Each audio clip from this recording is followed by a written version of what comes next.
नहीं और निफ्टी इस समय 24,800 के नीचे फिसलता हुआ एक बार फिर दिखाई दे रहा है। लेकिन आज देखिए इंडेक्स पे प्रेशर, लेकिन वाइल्ड स्विंग्स देखने को मिले कुछ स्टॉक्स में, वो आपकी स्क्रीन पर लेकर आएंगे। आयशर, टाटा मोटर्स, मारुति नंबर्स से निराश होकर यहां पर मुनाफा वसूली, और टाटा मोटर्स की जो डिमांड पर आउटलुक आया है उससे बाजार ज्यादा निराश है, इसीलिए 4% नीचे। टाटा स्टील में कल दोपहर से ही सेल साइड की पोजीशंस आती हुई दिखाई दी थी। कुछ और मंदी वाले ट्रेड्स में, इसकी हम सुबह भी चर्चा कर रहे थे और स्टॉक ज्यादा हिला नहीं है, 7% का नुकसान, क्योंकि कमिंस इंक जो ग्लोबल प्लेयर है उन्होंने कहा है इंडिया बिजनेस कुछ कॉन्ट्रैक्ट हो सकता है, 1% कारोबार घट सकता है।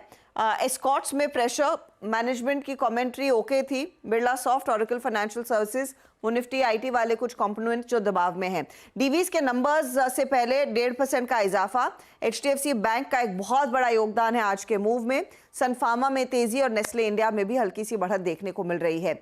इन्फो एज, आईएक्स, पिरामिड एंटरप्राइजेस और ग्रैन्यूल्स, और इन्फो एज 5% ऊपर है क्योंकि इनकी इन्वेस्टी कंपनी जोमैटो का शेयर आज आसमान छू रहा है। एक बार वो स्टॉक भी आपकी स्क्रीन पर लेकर आएंगे, क्योंकि 2024 में ये काउंटर डबल होता हुआ दिखाई दिया है। तो अगर ईयर टू डेट उसका चार्ट हो तो वो दिखाइएगा प्लीज डायरेक्टर साहब, और फिर हम जानकारों को इंट्रोड्यूस करना शुरू करेंगे, क्योंकि एक्सेप्शनल मूव जोमैटो का, और इन नंबर्स पर आगे बातचीत भी होगी। लेकर आएंगे आपके लिए वो पर्टिकुलर ट्रेड जोमैटो का। ये देखिए स्क्रीन पर ये इस साल का हाल है जो स्टॉक एकदम डबल होता हुआ दिखाई दे, और आज इसमें करीब करीब 13% तक की तेजी बनी है। इस पर आगे बातचीत होगी। हमारे जानकारों को जोड़ना शुरू करते हैं।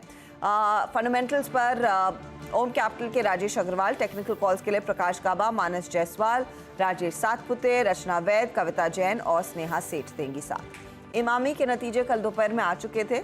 सीएफओ एनएच बंसाली से होगी बातचीत। 2:30 बजे कल आने वाले नंबर्स की बात होगी। स्टेट बैंक ऑफ इंडिया और डीवीज लैब, आशीष हमारे साथ जुड़ेंगे। 2:45 पर सुमित को बुलाएंगे। मैरिको और साथ ही दिग्गज ओएनजीसी भी अपने क्वार्टरली नंबर्स पेश करने वाले हैं सोमवार को। इसके साथ ही 2:50 पर मार्केट बिग वॉइस में दीपन मेहता हमारे साथ जुड़ेंगे। फिर डीलिंग रूम का जायजा लेंगे। बीटीएसटी, एसटीबीटी ट्रेड्स, ये सब होगा चर्चा में आगे। ओके, तो आज एक बार फिर से एक मैनेजमेंट लाइव होगी हमारे साथ। कुछ देर में इमामी की एक और एफएमसीजी से बात कंपनी का मौका मिलेगा हमें।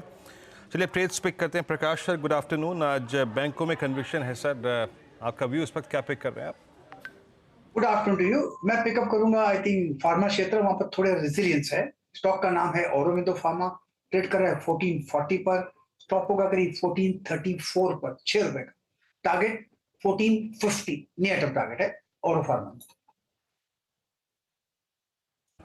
ओके, 1441 पे आपका औरो फार्मा है। एक बार डायरेक्टर साहब जरा निफ्टी फार्मा स्क्रीन पे रखेंगे। हल्का सा निफ्टी फार्मा को देखते हैं। एक ऐसे टाइम ड्यूरेशन में जब आपका निफ्टी आईटी सिंक हो रहा है बिलो 10, निफ्टी फार्मा कर क्या रहा है? क्या ये एक सेक्टर ऐसा है जिस पे हम अगले 1-2 दिन में ये ऑल टाइम हाई है निफ्टी फार्मा का? मानस, गुड आफ्टरनून, आपका ट्रेड क्या है? जी, तो देखिए श्रीराम फाइनेंस पे खरीदारी करने की राय रहेगी। 3-4 दिनों के कंसोलिडेशन के बाद आज के पैटर्न को देख के लग रहा है कि स्टॉक बिल्कुल तैयार है फ्रेश ब्रेकआउट के लिए, और आई थिंक ये बैक पैटर्न का ब्रेकआउट होगा। तो श्रीराम फाइनेंस पे खरीदारी करने की राय रहेगी। जो आपके स्टॉप लॉसेस है वो रहेंगे 2949 के, लेकिन आपके टारगेट आप सेट कर सकते हैं 3150।